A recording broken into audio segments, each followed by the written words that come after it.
A human pilot's screams of rage and defiance filled the cockpit as he blasted apart Nigerian battleship after battleship, the targeting computer singing with each kill, knowing he would keep fighting until he died or somehow destroyed all 1,000 of the insectoid monsters.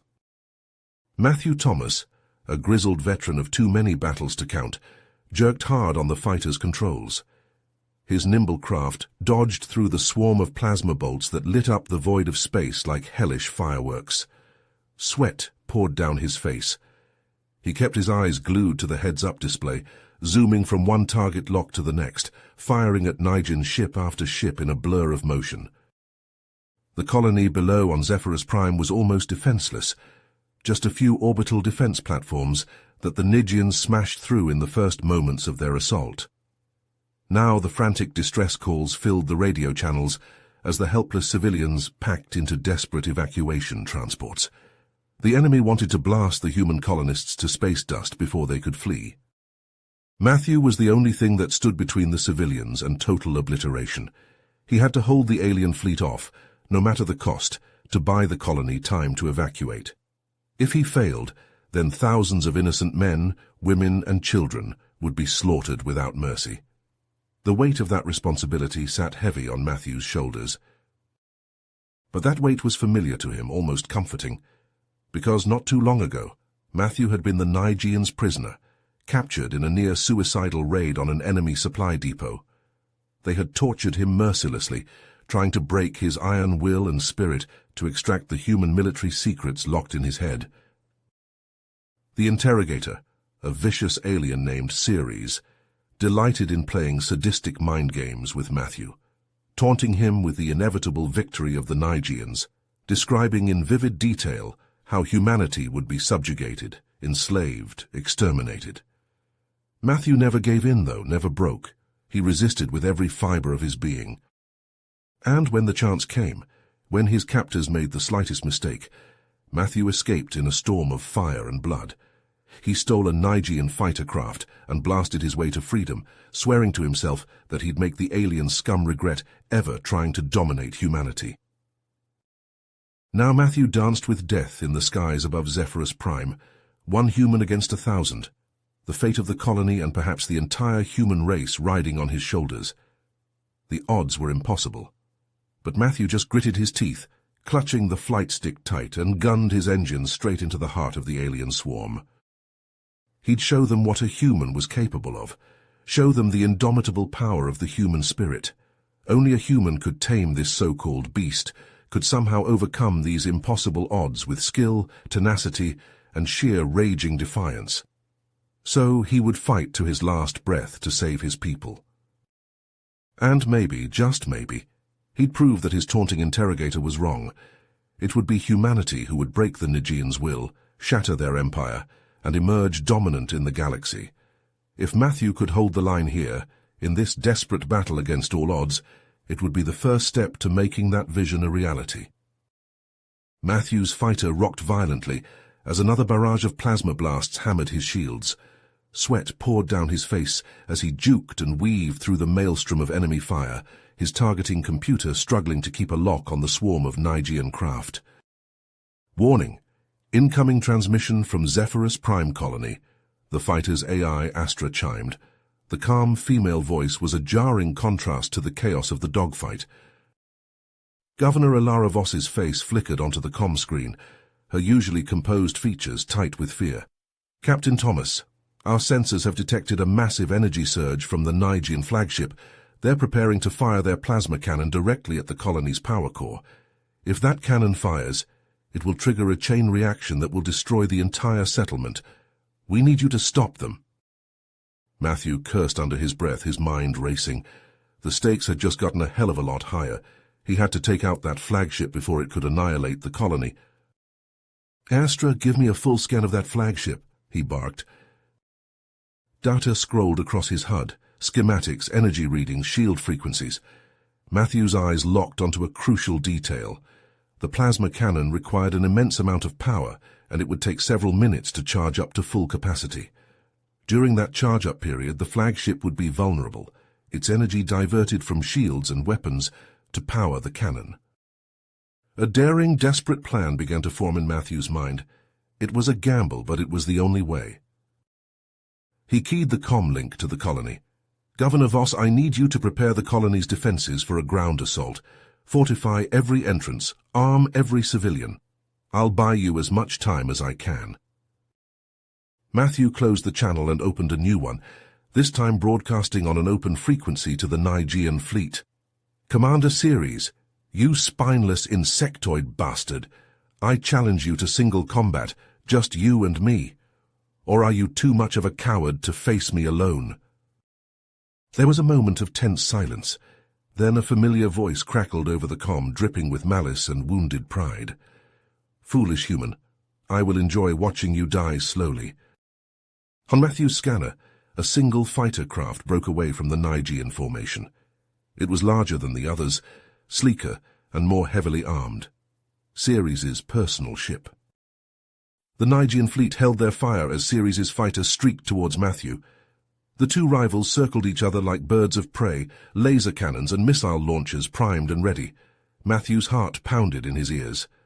This was it.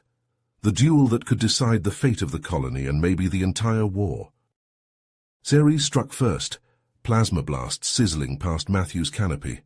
Matthew rolled and dove, returning fire, the void lighting up with crisscrossing energy beams. They chased each other further away from the main battle, a deadly dance of skill and reflexes. But as the duel wore on, it became clear that Ceres was the superior pilot. His ship was faster, more maneuverable. Matthew's shields began to buckle under the onslaught, alarms blaring. Consoles sparked and smoked as system after system took critical damage. Matthew gritted his teeth, his hands white-knuckled on the flight stick. He couldn't win this fight, but maybe, just maybe, he could still win the battle. In a move of sheer desperation, Matthew gunned his engines and charged headlong at Ceres's fighter, on a direct collision course. Ceres realized his intent too late. The two ships hurtled towards each other like jousting knights. At the very last second, Matthew slammed his fist onto the eject button. The canopy blew off and his seat rocketed into space, just as the two fighters collided in an eruption of fire and shrapnel.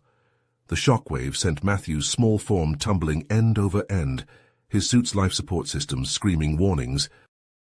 Through the cracked visor of his helmet, Matthew saw the expanding cloud of debris that had been Ceres's fighter, and beyond that, the Nigean flagship, its plasma cannon powering down, the energy surge dissipating. A small pained smile tugged at Matthew's lips as darkness crept in at the edges of his vision. He'd done it. He'd bought the colony the time it needed. Now it was up to them to hold out against the coming ground assault. As he slipped into unconsciousness, one final thought drifted through Matthew's oxygen-starved brain. The Nigeans had underestimated humanity for the last time. This was only the beginning of the end for their vicious empire. Matthew drifted back into consciousness, to the rhythmic beeping of a heart monitor. Antiseptic smells filled his nose, the crisp sheets scratchy against his skin. He blinked his eyes open, squinting against the bright lights of the medical bay. His entire body ached, a roadmap of bruises and bandages, but he was alive. He'd survived ejecting from his fighter and the long, cold drift through space. Governor Ilara Voss stood over his bed, her face drawn with fatigue but her eyes shining with gratitude. "Captain Thomas, it's good to see you awake." Matthew tried to sit up, wincing at the stabbing pain in his ribs. "What happened? The colony, is it—" "Safe for now," Ilara said. "Thanks to you. That stunt you pulled with Commander Ceres bought us the time we needed to get the civilians to the bunkers and arm our defenses." Matthew let out a breath he didn't realize he'd been holding. "And the Nigean fleet?" "Retreated to low orbit after your incident. But our scouts report they've set up a base camp in the jungle just beyond our perimeter. They're preparing for a ground assault." Matthew clenched his jaw. It wasn't over yet. "How soon can I get back out there?" Ilara shook her head. "You've just woken up. You need to rest to heal." "With all due respect, Governor, what I need is to finish this fight." Matthew swung his legs over the side of the bed, ignoring the screaming protests of his battered body. "You said the Nigeans have a base camp? Then that's our target. We need intel on their plans, their numbers, their weapons. Let me lead a recon mission. Alara hesitated, then nodded slowly. Very well, Captain. Assemble your team, but be careful. We can't afford to lose you again. A few hours later, Matthew crouched in the dense undergrowth at the edge of a clearing, his pulse rifle nestled against his shoulder. 5 other soldiers fanned out beside him, the colony's finest. His old friend, Sergeant Liam Riker, was on his right flank, a big bear of a man with a scar twisting down his cheek and a belt-fed plasma gun cradled in his arms. Ahead, the angular black shapes of Nigean structures rose from the jungle like the carapace of some giant insect. Patrols of the mantis-like aliens stalked between the buildings, their chitinous armor glinting in the harsh floodlights. Matthew hand-signaled his team to move forward, darting from shadow to shadow. They'd almost reached the perimeter fence when a guttural clicking cry echoed from the trees to their left. Matthew spun, his rifle snapping up, but he wasn't fast enough. A creature burst from the undergrowth, all fangs and claws and mottled grey flesh. It was vaguely lizard-like but grotesquely muscled, spines jutting from its back, and its eyes glowed with a sickly green light, devoid of reason or mercy. The beast slammed into Corporal Jansen, bearing him to the ground. The young soldier screamed as vicious claws ripped into him. Matthew put 3 plasma bolts into the creature's side, burning fist-sized holes in its hide. It whirled on him, hissing, green ichor splattering the leaves. More of the monsters were crashing through the trees now, drawn by the sound of fighting. "Fall back," Matthew yelled, laying down a withering hail of covering fire. "Riker, Jansen with me. The rest of you get to the extraction point." Riker scooped up Jansen's limp form, and they plunged into the jungle, the snarls of the beasts close behind. Plasma bolts sizzled past Matthew's head as the Nigean patrols opened fire, alerted by the commotion. He returned fire on the run, his shots going wide. They burst into a small glade, and Matthew pulled up short, his blood turning to ice in his veins. One of the creatures was crouched in the center of the clearing, a strange apparatus of glass vials and pulsing tubes grafted onto its scaly hide. As Matthew watched in horror, a viscous green liquid dripped from the tubes, suffusing into the creature's flesh. It shuddered, then began to grow, its muscles bubbling and bulging grotesquely. "Stun rounds," Matthew barked, fumbling for the specialized clips at his belt. If they could take this monstrosity back to the colony, figure out what the Nigeans had done to it. The creature lashed out with a lightning-quick claw swipe, catching Matthew across the chest. He flew backwards, slamming into a tree trunk, the breath exploding from his lungs. Darkness swam at the edges of his vision. Through the haze of pain, he saw Riker standing over him, hosing the beast with the crackling blue energy of the stun rounds. It convulsed, slumping to the ground, unconscious. Riker reached down, hauling Matthew to his feet. "Come on, Cap. Let's get this ugly bastard back to base. The eggheads are going to have a field day with it." Unbeknownst to the humans, in the depths of the Nigean compound, a regeneration pod hissed open. Ceres stepped out, his once burned and broken body now laced with gleaming metal and circuitry. His compound eyes fixated on the security feeds, watching the humans dragging the unconscious mutant through the jungle. "Run while you can, Matthew Thomas," he hissed, flexing his new razor-sharp cybernetic claws. "There will be nowhere to hide from my vengeance. I will tear your colony apart piece by piece, and I will make you watch as everything you fought for turns to ashes. This world will be your grave." In the secure confines of the colony's research lab, a team of scientists huddled around the captured mutant creature. They took samples of its blood, skin, and the strange serum oozing from the grafted apparatus on its hide. Dr. Sorensen, rescued from the Nigean camp, bent over a microscope, her brow furrowed in concentration. "I don't believe it," she breathed. "The serum, it's derived from the Zephyrus orchid, a rare plant indigenous to this planet, but they've altered it somehow." Governor Voss leaned in, her face tight with tension. "Altered it how?" "The original compound has regenerative properties, but this is something else entirely.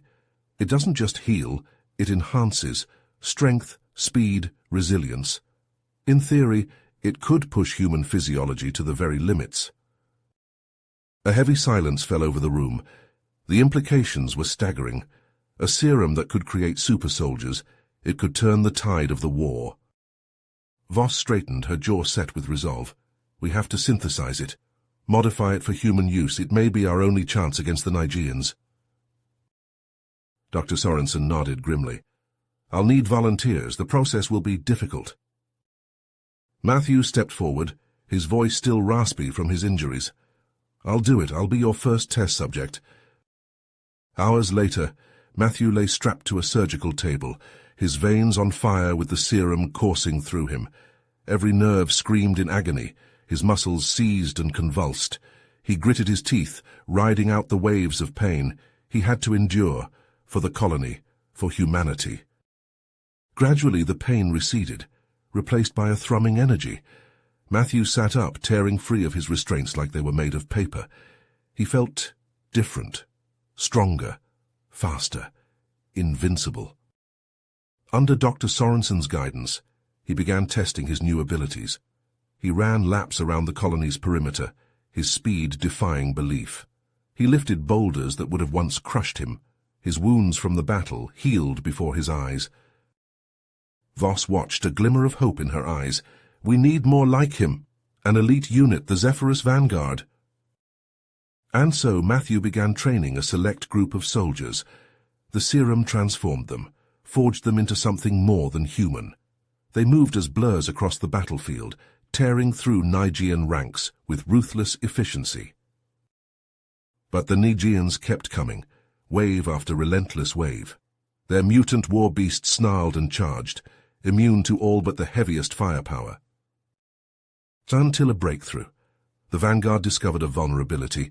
The mutants recoiled from a specific sound frequency, their enhanced hearing turning against them. The colony's engineers worked feverishly, modifying sonic cannons to exploit this weakness. Armed with their new weapons and abilities, Matthew led the Vanguard on a daring raid into the heart of the Nigean camp. They fought like demons, carving a path of destruction. The serum production facility exploded in a ball of green fire. In the chaos, they freed a group of human prisoners, hollow-eyed and scarred from Nigean experiments, among them Dr. Sorensen, who had been captured in a recent raid. As they fled back to the colony, she shared a dire revelation. The Nigeans wanted more than conquest. They sought to harvest Zephyrus Prime's unique resources, to twist them for their war machine. The colony had to be warned, but as they approached the gates, a figure barred their way. Ceres bristling with cybernetic enhancements, his eyes burning with malice.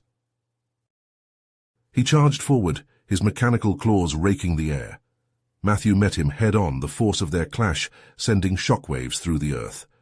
The Vanguard engaged Ceres' elite guard, a blur of blood and steel. Matthew poured every ounce of his enhanced strength into the fight, trading bone-crushing blows with his nemesis. But Ceres was relentless, his cybernetics granting him inhuman endurance. Around them, the battle for the colony's fate raged. Sonic cannons thrummed, sending the mutant creatures into a frenzy. Plasma fire lit the night, the screams of the wounded and dying filling the air. Matthew knew this fight would be the turning point, the moment that decided Zephyrus Prime's future, and he was determined to emerge victorious, no matter the cost. He lunged at Ceres again, his fists a blur, his heart pounding with the certainty that failure was not an option. Matthew lunged at Ceres again, their enhanced bodies crashing together with bone-jarring force. Sparks flew as Ceres' cybernetic claws raked across Matthew's armor, leaving deep gouges. Matthew retaliated with a flurry of strikes, his serum-boosted muscles driving his fists into Ceres' flesh with piston-like power. Around them the Vanguard clashed with the Nigean elite guard in a whirlwind of violence. Sonic pulses and plasma bolts crisscrossed the battlefield, the air thick with the stench of ozone and burning chitin. Suddenly, Dr. Sorensen's voice crackled over the comm. "Matthew, Governor Voss, I've made a critical discovery." Matthew disengaged from Ceres, leaping back to gain some space. "What is it, Doc? We're a little busy here." The Nigians. They're not a single species. They're a collective enslaved by a dominant caste called the Overmind. It controls them through some sort of psionic field, suppressing their will. Governor Voss cut in, her voice tight with urgency. If we could disrupt that field, the Nigian forces would fall into disarray, Dr. Sorensen finished. It's our chance to turn the tide. Matthew's mind raced, a plan forming even as he ducked under a vicious swipe from Ceres. The field. It must be generated from the flagship. That's where we'll find this Overmind. He keyed his comm. Vanguard, we have a new mission. We're taking that flagship and we're going to cut the head off this snake. Leaving Ceres raging in their wake, Matthew and his team fought their way through the battle-torn colony streets, carving a path towards the looming Nigian flagship. They moved like the super soldiers they were, a blur of speed and lethality, their enhanced reflexes and strength making them more than a match for the Nigian hordes. This is it, he said. We end this here and now for Zephyrus Prime, for humanity. With a battle cry on their lips, they charged into the belly of the beast. The ship's dark, twisting corridors echoed with the skittering of Nigian claws and the deep thrumming of alien machinery. Matthew led the way, his rifle snapping from target to target with unerring precision. Nigian soldiers and grotesque mutant war beasts fell before their onslaught, the close confines of the ship turning the battle into a brutal, point-blank affair. As they fought deeper into the ship, a strange phenomenon began to occur. Some of the Nigians seemed to falter, their movements becoming erratic, disjointed. They turned on each other, mandibles snapping, claws tearing. The sonic weapons, Lena exclaimed over the comm. They're disrupting the psionic field, breaking the Overmind's control. Matthew keyed his comm, broadcasting on all frequencies. All Nigian forces, you are being controlled by the Overmind. Fight it. You can be free. More and more Nigians began to turn, joining the humans in their push towards the ship's core. What had been a desperate incursion was turning into a full-scale uprising. At last they reached the central chamber, a vast pulsing space dominated by a grotesque mass of writhing flesh and glistening metal. The Overmind. And there, standing before it, was Ceres. "Do you think you've won, human?" the cyborg general hissed. "You've only sealed your doom. The Overmind cannot be defeated." They clashed in the shadow of the Overmind, a battle that would decide the fate of two races. Matthew pushed his enhanced body to its limits and beyond, matching Ceres blow for blow. Around them, the Vanguard and their Nigian allies engaged the Overmind's final guardians. Sonic pulses ripped through the chamber, the psionic field wavering and buckling. In a final desperate gambit, Matthew seized Ceres and hurled them both into the Overmind's pulsating core. He felt the psionic energy tearing at his mind, trying to rip away his will. But he held on, clinging to his humanity, to his unbreakable spirit. With a final defiant roar, he unleashed a massive sonic pulse directly into the heart of the Overmind. The effect was cataclysmic. The Overmind convulsed, its psychic scream reverberating through every Nigian on the planet. Ceres, caught at the epicenter, was torn apart, his cybernetic components exploding in a shower of sparks. And then, silence. The Overmind was dead, its hold over the Nigian race broken at last. Matthew staggered from the wreckage, his body battered, but his spirit triumphant. The Vanguard gathered around him, bloodied but victorious. But there was no time to rest. The battle still raged on the planet's surface. Newly freed Nigians looked to the humans, uncertain, afraid. Matthew activated his comm, his voice ringing out across the battlefield. "Nigians, you are free. The Overmind is dead. Aid us now, and together we will drive the last remnants of its tyranny from this world." A cheer went up, a roar of defiance and newfound unity. Humans and Nigians, once bitter enemies, now fought side by side, an unstoppable force united in the cause of freedom. The battle was far from over, but as Matthew led the charge back into the fray, he knew that this was the turning point, the moment when everything changed. The moment when two races, human and Nigian, took their first step together into a new future. As the wreckage of the Leviathan burned in the skies above Zephyrus Prime, Matthew and the survivors of the colony began the long process of rebuilding. Humans and newly freed Nigeans worked side by side, clearing rubble, tending to the wounded, and salvaging what they could from the ruins.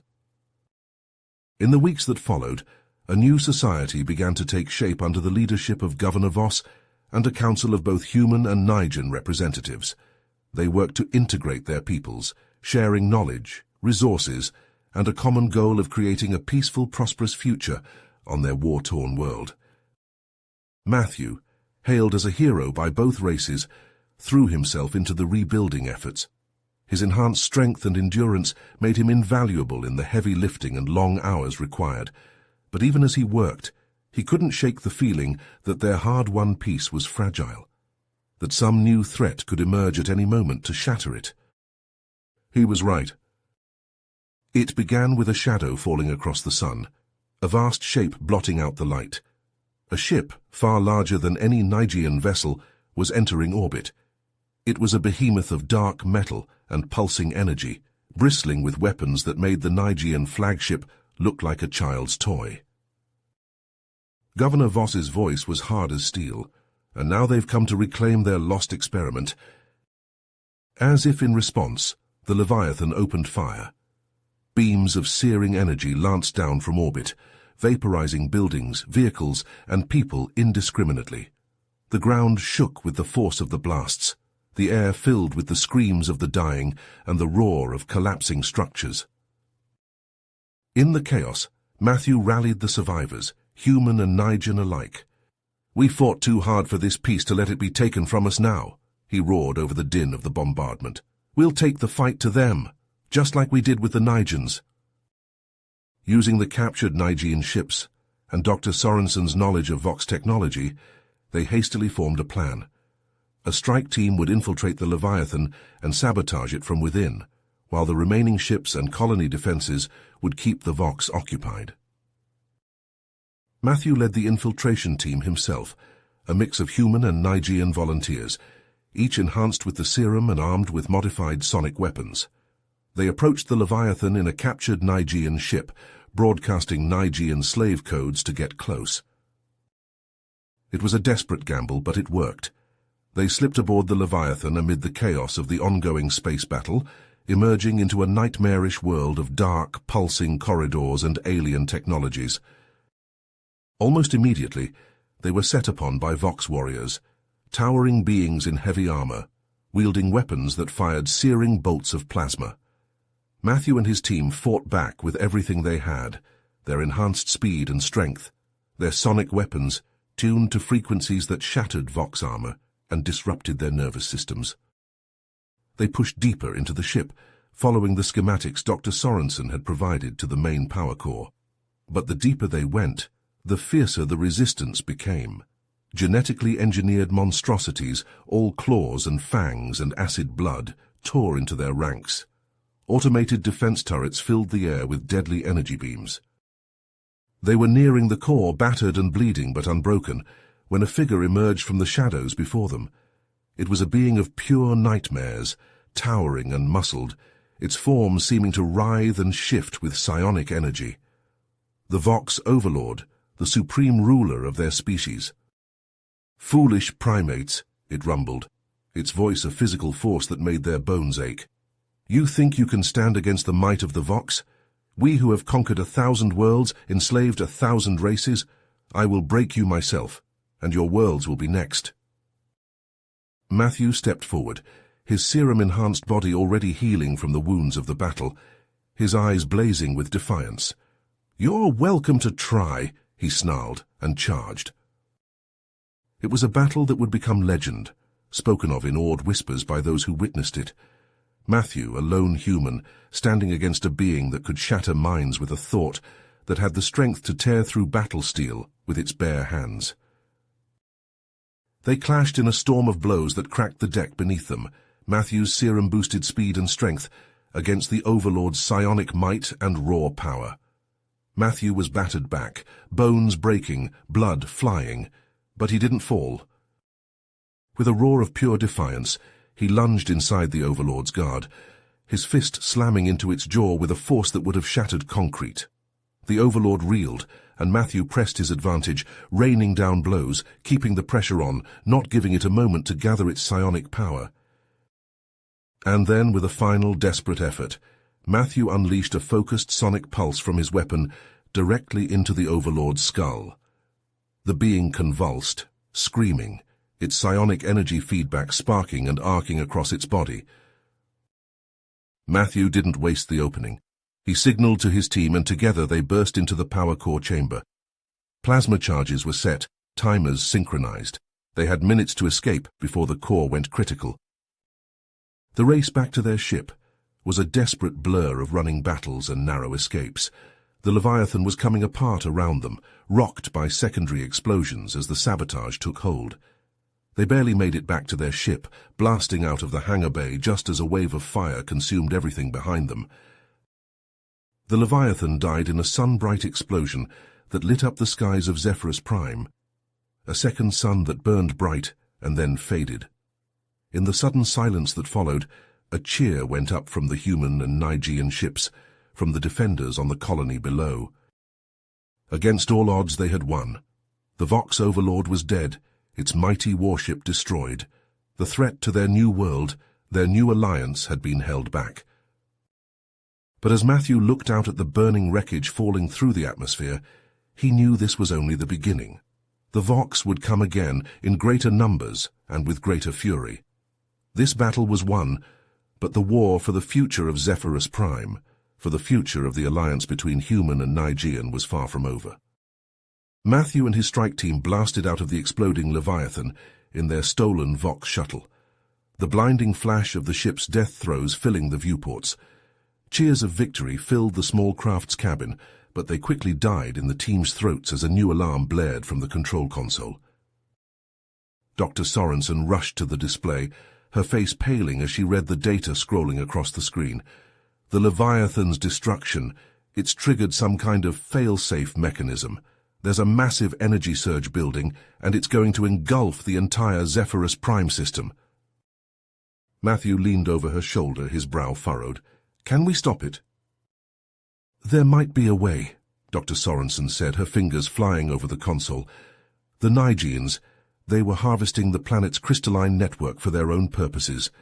If we can channel the energy surge through the central crystal node, it could dissipate the force harmlessly. But someone would need to physically interface with the node to guide the energy flow. Dr. Sorensen looked up at him, her eyes wide.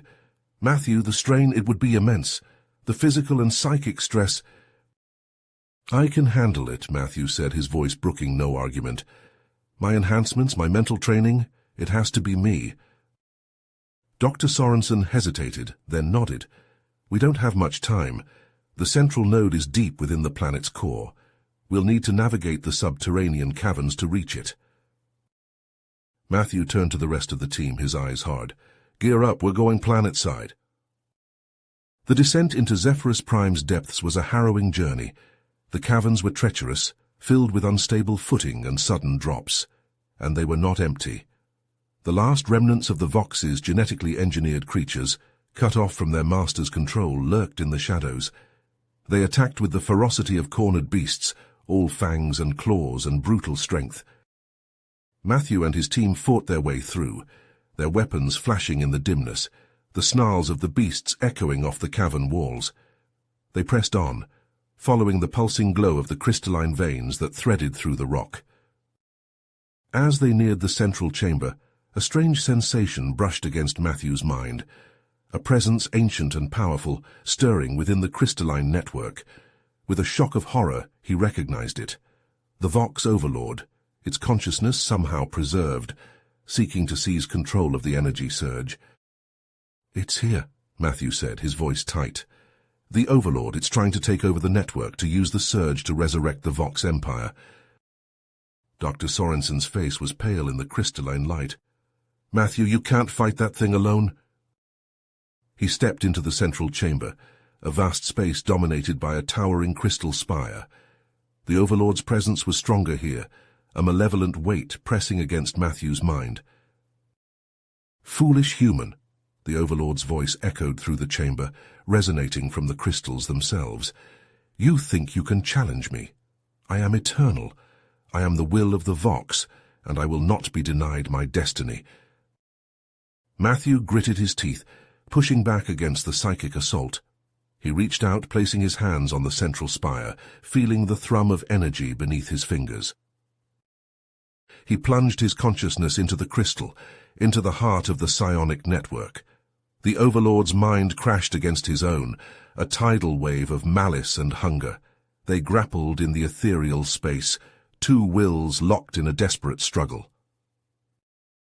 The energy surge was building, a rising tide of destructive force. Matthew could feel it, could sense the devastation it would unleash if left unchecked. With a final defiant roar, he seized that power, channeling it through his own body and mind. The pain was unimaginable, a searing agony that threatened to consume him utterly. But Matthew held on, his enhanced physiology straining to absorb the surge, to redirect it. Through the haze of pain, he could feel the Overlord's grip loosening, its essence unraveling in the face of the raw, primal energy. With a final, desperate push, Matthew cast the Overlord's mind into the void, severing its connection to the physical world. The energy surge reached its zenith, and Matthew felt his consciousness expanding, merging with the crystalline network. He became a conduit, the power flowing through him, across him, into every corner of Zephyrus Prime. As the surge dissipated, as the planet itself seemed to exhale in relief, Matthew felt his mind settling into a new equilibrium. His body was gone, dissolved in the maelstrom of energy, but his essence remained bound to the planet, to the psionic web that connected all life on Zephyrus Prime. In that moment, Matthew saw with new eyes, felt with new senses. The interconnectedness of all things, the delicate balance of life and energy, the fundamental truth of the universe itself. He had become something more than human, more than physical. A guardian, a living embodiment of Zephyrus Prime. And as his consciousness spread across the planetary network, as he touched the minds of the humans and Nigeans and all the myriad life of the world, a single thought crystallized in his newborn awareness. Years passed, and under Matthew's guidance, the survivors of Zephyrus Prime forged a new society from the ashes of war. Humans and Nigeans worked side by side, their old enmity forgotten as they rebuilt their shattered world. They delved deep into the planet's secrets, harnessing the power of the crystalline network to fuel their renaissance. In the heart of the colony, a great spire rose, a shimmering tower of living crystal. It was here that Matthew's consciousness dwelt, a beacon of wisdom and unity for the people. Through the psionic web that enveloped the planet, he could sense the thoughts and dreams of every being, guiding them with a gentle hand. Liam Riker, now a grizzled veteran, oversaw the training of a new generation of warriors. The Zephyrus Vanguard, once the tip of the spear in the war against the Vox, now served as guardians and peacekeepers. They patrolled the wilds, ensuring the safety of the growing settlements, and stood ever vigilant against the threat of another invasion. But even as Zephyrus Prime prospered, a new shadow fell across the system. Massive ships, sleek and angular, appeared in orbit, dwarfing even the mightiest of the colony's vessels. They bore the sigil of the Orcs, a technologically advanced race that had watched the rise of the new civilization with keen interest. The Orcs' envoy, a tall, spindly being named Xyloth, came before the Council of Zephyrus Prime offering a hand of friendship. "We come in peace," Xyloth said, his voice a melodic trill. "We have observed your struggle against the Vox, and we are impressed by your resilience.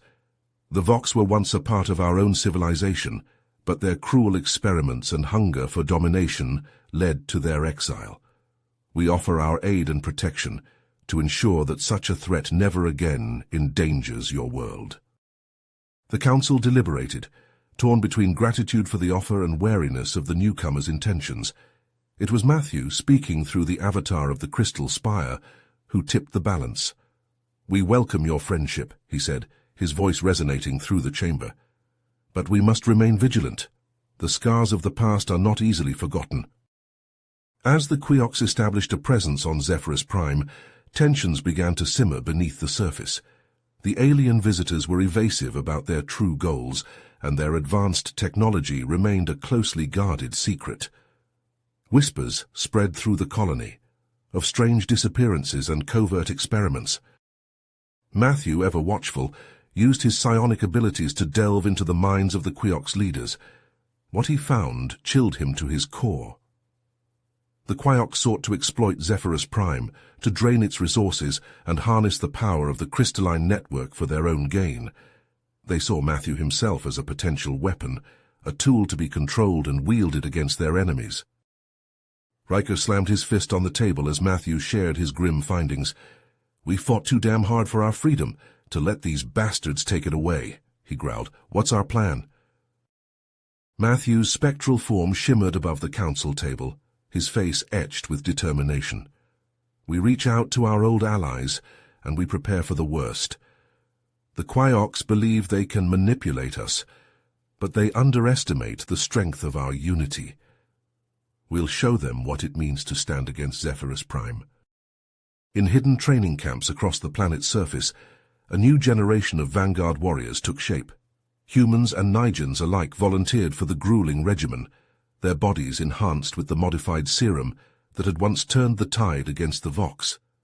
They trained in secret, mastering the art of stealth and sabotage, preparing for the inevitable confrontation with the Quiox. As the Quiox tightened their grip on the colony, Matthew and his allies launched a series of covert strikes against the alien interlopers. Supply depots vanished in the night, Quiox patrols were ambushed and neutralized, and key infrastructure was crippled by precision sabotage. But the Quiox were not easily deterred. Their advanced technology allowed them to quickly repair the damage, and their network of spies and informants made it increasingly difficult for the resistance to operate undetected. Xyloth stood before the council, his alien features twisted in a mask of sorrow. "We came to you as friends," he said, his voice dripping with false sincerity. "But now it seems you have turned against us. This cannot stand. For the sake of peace, for the sake of your own survival, you must surrender these rebels and submit to our guidance." In the shadows, Matthew and Riker exchanged a grim look. They had known this moment would come, but the open threat still sent a chill down their spines. The Quiox had played their hand, and now the fate of Zephyrus Prime hung in the balance. Across the colony, the seeds of discord had been sown. The Quiox's agents spread rumors and half-truths, turning neighbor against neighbor, fracturing the hard-won unity of the colony. In the halls of government, Quiox sympathizers argued for appeasement and cooperation, while those loyal to Matthew's cause called for resistance and defiance. As the council chamber erupted into a cacophony of shouted accusations and recriminations, Matthew and Riker slipped away, their faces grim with determination. They knew that the true battle for Zephyrus Prime would not be fought in the halls of power, but in the hearts and minds of its people. In hidden rooms and secret meetings, they gathered their allies, humans and Nigians, united by a common cause. They pored over intelligence reports and sensor logs, piecing together the true extent of the Quiox's infiltration. What they uncovered was a web of deceit that reached into every corner of the colony, a cancer that threatened to rot away the very foundation of their society. As the web of Quiox deception unraveled, Matthew knew that time was running out for Zephyrus Prime. The alien interlopers tightened their grip on the colony with each passing day, their advanced technology and vast resources allowing them to outmaneuver the resistance at every turn. In the hidden base of the Zephyrus Vanguard, Matthew gathered his most trusted allies. Liam Riker, his battle-hardened second-in-command, stood at his side, his face etched with grim determination. Dr. Sorensen, the brilliant xenobiologist who had unraveled the secrets of the Nigian serum, pored over the latest intelligence reports, her brow furrowed in concentration. "We can't keep playing defense," Matthew said, his voice echoing through the room. "The Quiox will eventually wear us down, and then they'll have free rein to exploit Zephyrus Prime as they see fit. We need to take the fight to them." Riker nodded, his eyes hard. Agreed. But how do we do that? Their homeworld is light years away and we don't have the technology to reach it. Matthew closed his eyes, reaching out through the crystalline network that connected him to the planet's very essence. He could feel the ebb and flow of energy, the vast web of life that spanned the globe. And there, buried deep within the matrix, he found what he was looking for. "The Quiox homeworld," he said, his eyes snapping open. "I can see it. The source of their power, the heart of their civilization. If we can strike there, we can end this conflict once and for all." Dr. Sorensen leaned forward, her expression skeptical. "But how do we get there? Our ships don't have the range, and even if they did, we'd be destroyed before we even got close." Matthew turned to her, a glimmer of an idea forming in his mind. What if we didn't need ships?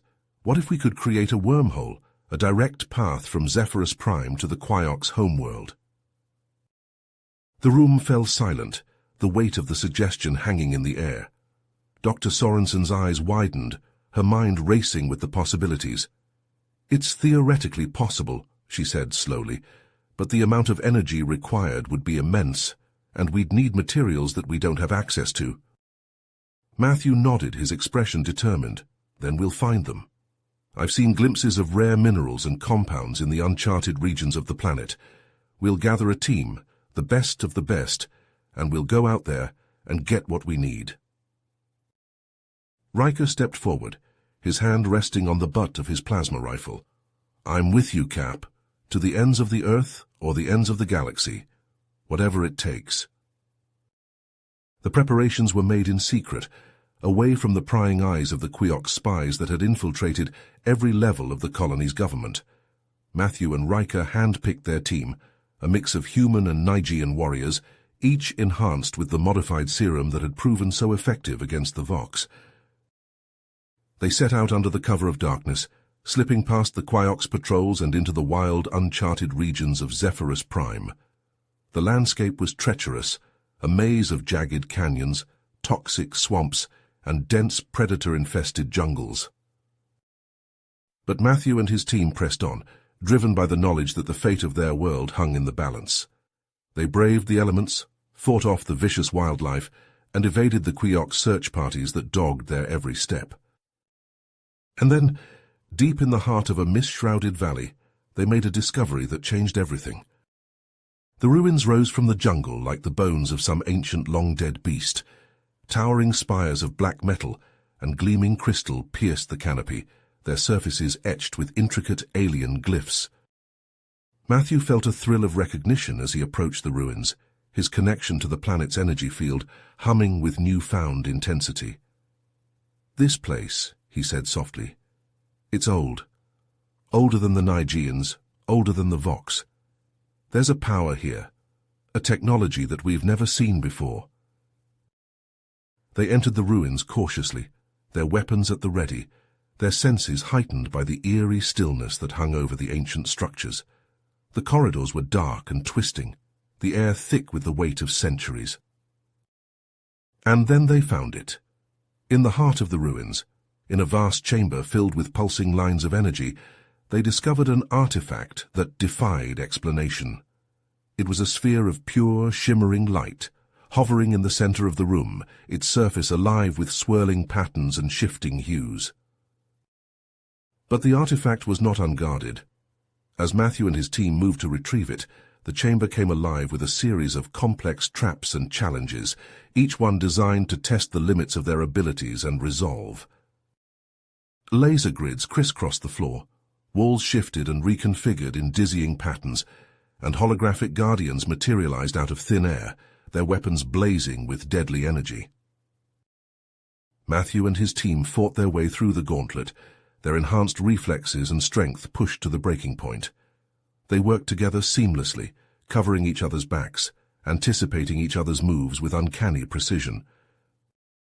Riker was a force of nature, his plasma rifle spitting death with every squeeze of the trigger.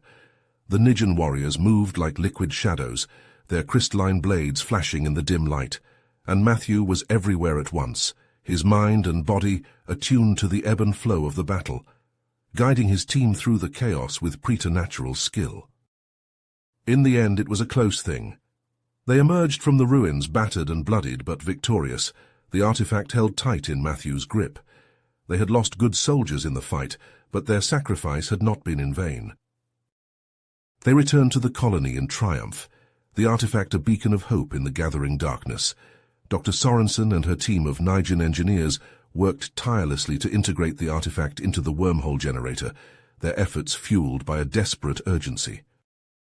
For even as they labored, the Keox forces were closing in, their ships darkening the skies, their troops massing on the borders of the colony's defenses.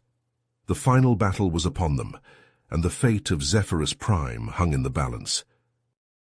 Matthew stood on the ramparts of the colony's walls, his gaze fixed on the horizon, his hand resting on the pommel of his sonic blade. Beside him, Riker and the surviving members of the Zephyrus Vanguard stood ready, their faces grim, their weapons charged and primed. They knew that this was the moment of truth, the point of no return. They would either emerge victorious or they would fall, and Zephyrus Prime would be lost forever. But as Matthew looked out at the gathered defenders, at the faces of the men and women who had fought and bled and sacrificed for their world, he felt a surge of pride and determination. They were a people united, a civilization forged in the crucible of war and hardship, and they would not go quietly into the night. The Keox forces attacked with a fury that shook the very foundations of the colony. Energy beams lanced down from the sky, shattering buildings and vaporizing defenders with ruthless precision. Ground troops swarmed over the walls, their advanced weaponry cutting through the colony's defenses like a scythe through wheat. But the people of Zephyrus Prime did not falter. They met the enemy head-on, matching their fury with a savage determination born of desperation and resolve. The Zephyrus Vanguard led the charge, their enhanced abilities and advanced weaponry turning the tide of battle in key sectors. Matthew was a blur of motion, his sonic blade carving a path of destruction through the Keox ranks. He could feel the power of the artifact surging through him, amplifying his abilities to godlike levels. He was a force of nature, unstoppable and unyielding. And yet even as they fought with everything they had, Matthew knew that it was not enough. The Keox were too many, their technology too advanced. They would eventually overwhelm the colony's defenses, and all would be lost. But then a miracle happened. The wormhole generator, powered by the ancient artifact, roared to life, tearing a hole in the fabric of space and time. And through that hole, a fleet of ships emerged, bearing the markings of the Free Worlds Alliance, a coalition of species that had long opposed the Keox. The tide of battle turned in an instant. The Keox forces, caught between the hammer of the Free Worlds fleet and the anvil of the Zephyrus Prime defenders, crumbled and scattered. Their ships were blasted from the sky, their troops cut down in droves. And at the head of the Free Worlds fleet, a familiar face emerged. Admiral Jenna Ravik, the legendary commander who had once fought alongside Matthew in the war against the Vox. She had received his distress call through the wormhole, and had come with all the might of the Alliance to aid her old friend in his hour of need. Together, the forces of Zephyrus Prime and the Free Worlds Alliance drove the Keox from the planet, their combined might shattering the invaders' hold on the system. And as the last of the enemy ships fled into the void, a cheer went up from the defenders, a cry of victory and defiance that echoed across the planet. Matthew stood amidst the wreckage of the battlefield, his armor scorched and battered, his sonic blade still humming with power. Beside him, Riker and the surviving members of the Zephyrus Vanguard stood tall, their faces etched with the weariness of long struggle, but also with the fierce pride of those who had given everything for their world. And as the sun rose over the shattered remains of the colony, Matthew knew that this was only the beginning. The Keox would return, their hunger for conquest unabated. But Zephyrus Prime would be ready, their alliance with the Free Worlds stronger than ever. For they had learned the true meaning of unity, of sacrifice, and of the indomitable power of the human spirit, and they would carry that lesson with them to whatever challenges lay ahead. The wormhole generator thrummed with power, the ancient artifact at its core pulsing with an otherworldly light. Matthew stood before the swirling vortex, his enhanced physiology barely containing the adrenaline coursing through his veins. Behind him, his team of warriors, each one enhanced by the modified serum, checked their weapons and steeled their resolve. Liam Riker stepped up beside Matthew, his grizzled face set in a determined scowl. "We're with you, Cap, to the end." As the Quiox forces descended upon the colony like a swarm of locusts, the generator reached its critical point. With a blinding flash, the wormhole burst into existence, a swirling maelstrom of energy that tore through the fabric of space itself. Matthew and his team charged into the vortex, their battle cries echoing through the chaos. The wormhole swallowed them whole, hurling them across the galaxy in the blink of an eye. They emerged on the Quiox homeworld, a planet of towering spires and pulsing energy fields. The air crackled with hostile intent, the very ground beneath their feet seeming to recoil at their presence. But Matthew and his warriors didn't hesitate. They plunged into the heart of the Quiox civilization, their weapons blazing, their enhanced speed and strength making them a blur of destruction. Quiox soldiers swarmed to meet them, their sleek deadly weapons spitting bolts of searing energy. Matthew led the charge, his plasma rifle cutting swathes through their ranks, his enhanced reflexes allowing him to dodge their return fire with uncanny precision. Beside him, Liam Riker was a force of nature, his sonic blaster sending shockwaves through the Quiox lines, shattering their formations and sending them reeling. The rest of the team fought with equal ferocity, their enhanced abilities and unbreakable spirit driving them forward against all odds. They battled through the twisted streets and soaring towers of the Quiox capital, leaving a trail of destruction in their wake. Matthew could feel the eyes of the Quiox leaders upon them, could sense their growing fear and desperation. As they neared the central citadel, the heart of the Quiox power structure, a chilling realization washed over Matthew. The beings they faced here were not mere aliens, not even the masters of the Quiox. They were something far older, far more powerful. These ancient entities had been manipulating the Quiox, the Vox, and countless other species for eons, playing a cosmic game of dominance and control. And now they had been dragged into the light, their schemes laid bare by Matthew and his team. The architects unleashed their full might upon the invaders, a psychic onslaught that sent lesser minds reeling into madness. But Matthew and his warriors stood firm, their enhanced mental fortitude and unbreakable will allowing them to weather the storm. They fought their way into the heart of the citadel, engaging the architects in a battle that shook the very foundations of the planet.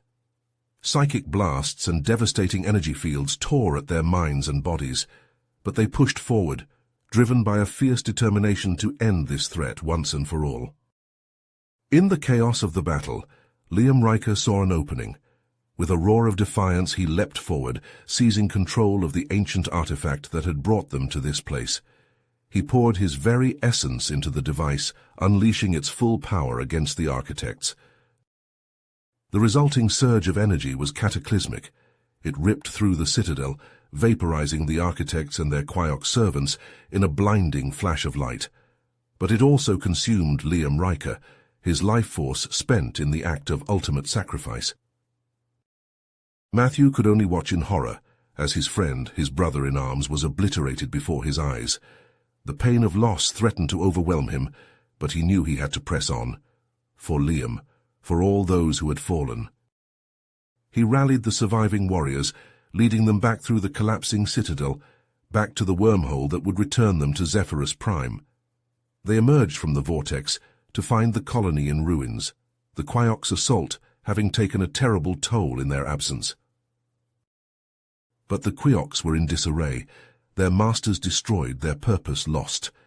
Matthew and his team led the survivors in a fierce counterattack, driving the invaders from the planet's surface and securing a hard-fought victory. In the aftermath, as the dust settled and the wounds began to heal, Matthew stood atop a cliff overlooking the shattered remains of the colony. His mind wandered through the crystalline network that now spanned the stars, a web of psychic energy that he had become the guardian of. He felt the weight of all those who had sacrificed, all those who had fallen in the long struggle against the Vox, the Queox, and the Architects, Liam Riker, his closest friend and most trusted ally, Dr. Sorensen, who had unlocked the secrets of the serum, the countless soldiers and civilians who had given their lives for the cause. Their faces, their memories, were etched into his very being, a constant reminder of the price of victory. But he also felt the unbreakable spirit of human determination, the bonds of friendship and loyalty that had carried them through the darkest of times. He knew that there would always be new threats waiting in the shadows, new enemies seeking to test the strength and resolve of humanity. But he also knew that they would face these challenges as they always had, together, united by a common purpose and an indomitable will. With a heavy heart and a resolute spirit, Matthew turned his gaze to the stars, ready to embrace the future, whatever it may bring. The path ahead would be long and hard, but he would walk it with the memory of those who had fallen guiding his every step. You have reached the end of the story. If you enjoyed this story and want to support us, please leave a like and subscribe to our channel, and for every comment that says 88, I will heart every single one of them. Thank you for your time.